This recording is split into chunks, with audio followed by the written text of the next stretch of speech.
Hicranın yolları ömür qədərdir.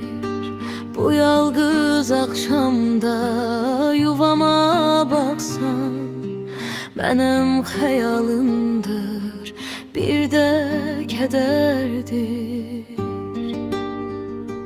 Gəl ört pəncərəni, qalaq üz-üzə, bir sən ol, bir də mən, bir də gözlərim vüsal gər olurkən, hicran dənizə ağ bir yelkən olsun o son sözlərin. Gəl ört pəncərəni, qalaq üz-üzə, bir sən ol, bir də mən, bir də gözlərim vüsal gər olurkən, hicran dənizə ağ bir yelkən olsun o son sözlərin.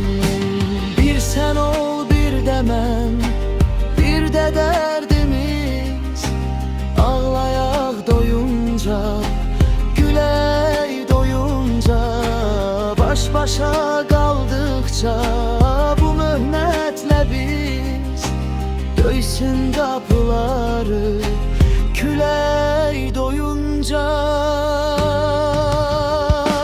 Döysün qoy açmaya, yorulsun külək gəmli, hicran qalsın qapıda dustaq bir an, vüsalınla çırpınsın ürək, bir anlıq vüsalla yansın bu ocaq. Sonra yenə biz ayrı